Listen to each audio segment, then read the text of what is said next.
Coming up next on Behind the Scenes, it's the sequel that has Hollywood buzzing. It's Scream 2. For the next half hour, don't answer the phone. Hello? Don't open your door. And whatever you do, don't scream.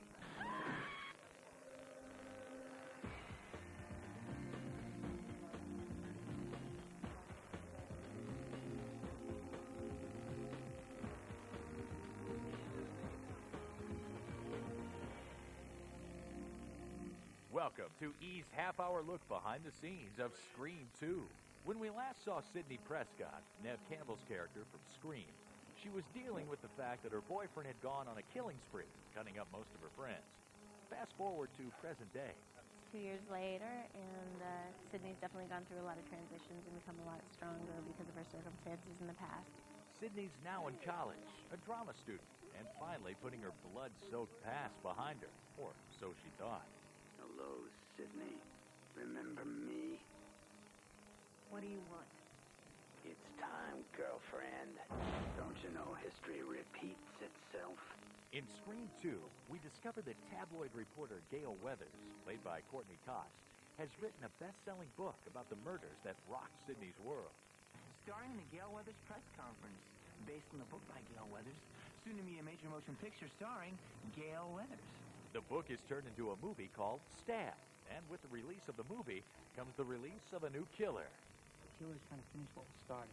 The first one was basically about high school students who analyze horror films to try and figure out the next step of the killer.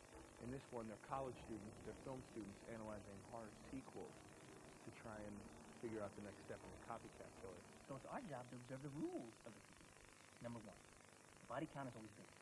Number two, death scenes are always much more elaborate. More blood, more gore. Carnage, candy. Since most of the original cast ended up, well, carnage candy, director Wes Craven had to find a new slew of victims. Actors. We have Neve Campbell, we have David Arquette, Courtney Cox, and Jamie Kennedy from the first film. His character's name is Randy.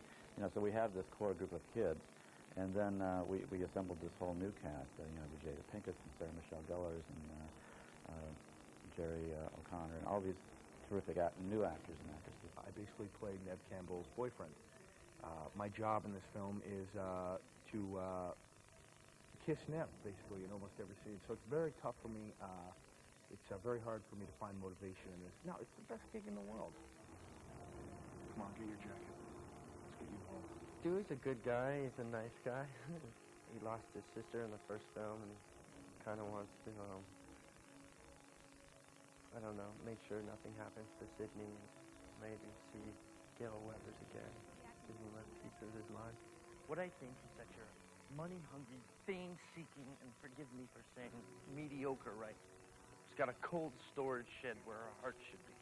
I think the most fun was just being able to go there the way I did, so dramatically.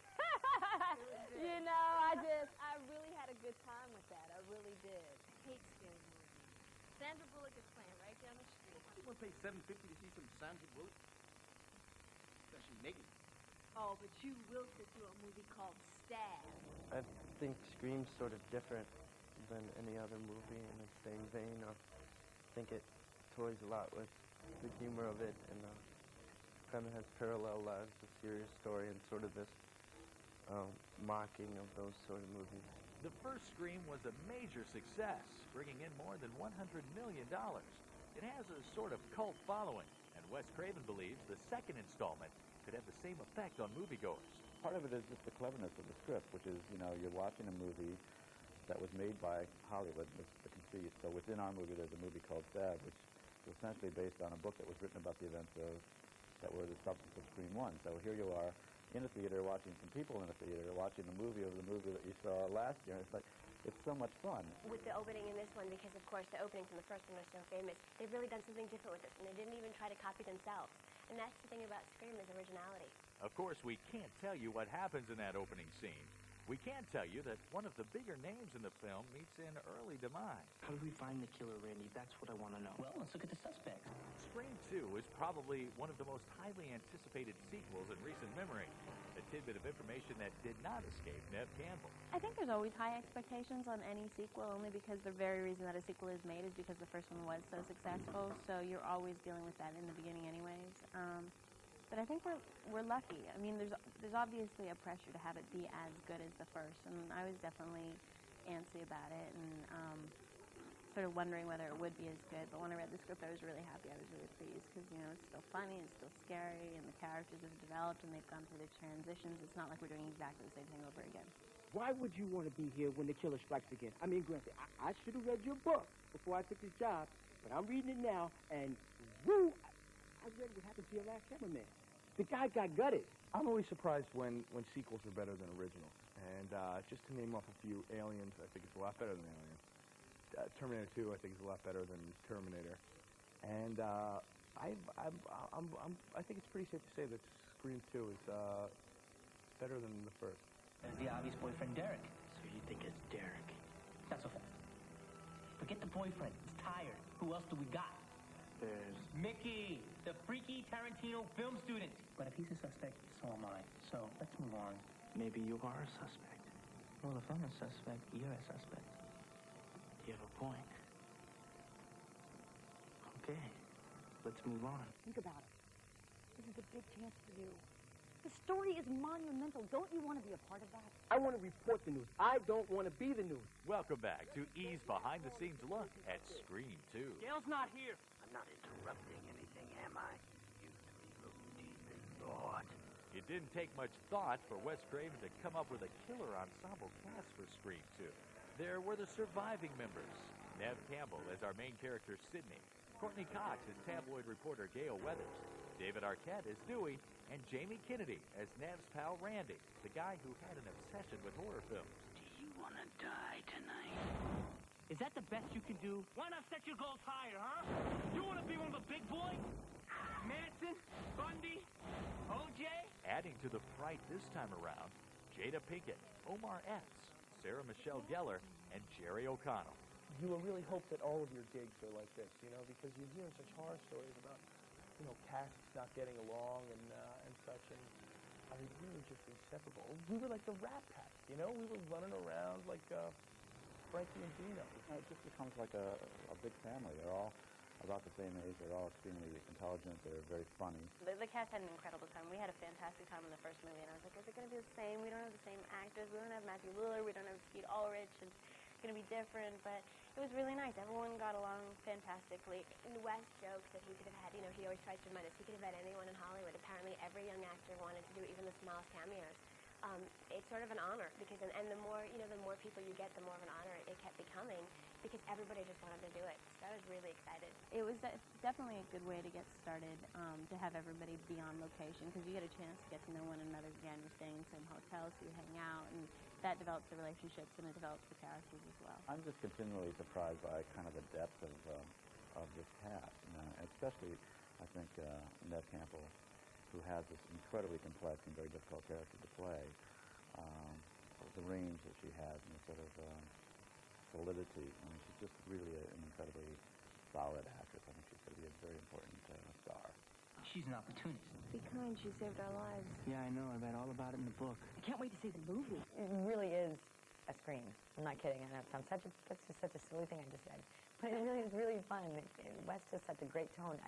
He actually interviews every single person that's going to work on the set and meets them. So there's not one bad seed. I mean, everybody's there's just a lot of good energy on the set. It's fun, you know, like exploring other sides of Courtney Cox and David Arquette, too. They're incredibly capable actors and actresses, and they have all sorts of elements that just sort of come out and become part of these characters that aren't even written on the page. I never meant to imply How do you know that my dim-witted inexperience isn't merely a subtle form of manipulation used to lower people's expectations, thereby enhancing my ability to effectively maneuver within any given situation? Courtney's just magnificent, and it's always such a pleasure to work with her. And just honored to be a part of, like, I don't know, the little chemistry between us, the relationship, and have me and her have so much time together to work. Enhancing my ability to maneuver. To effectively maneuver within any given situation. To effectively maneuver within any given situation. Spending so much time at work was sort of a hazard for Neve Campbell.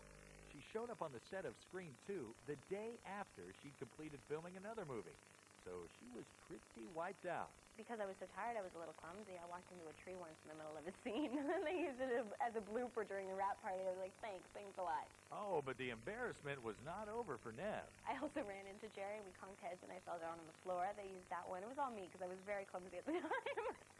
Well, Neve, have no fear. We won't show that tape.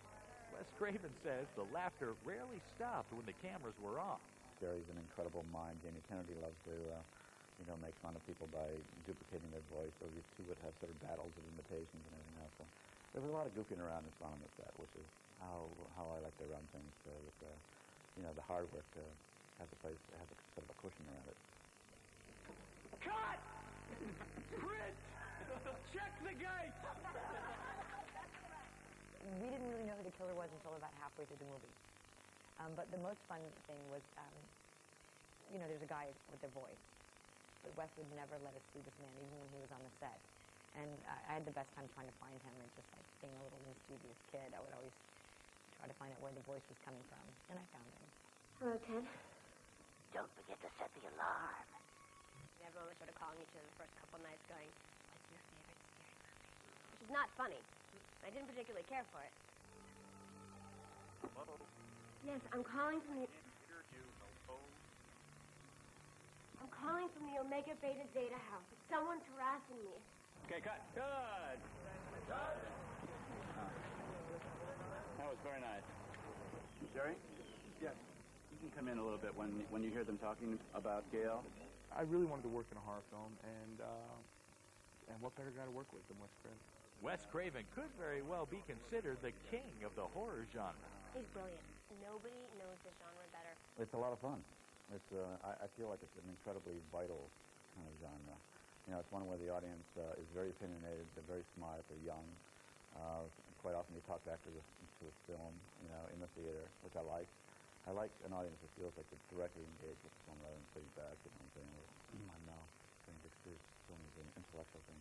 It's that enthusiasm for the film, and the genre in general, that has the cast of Scream 2 singing Craven's praises. Inspire me, sir.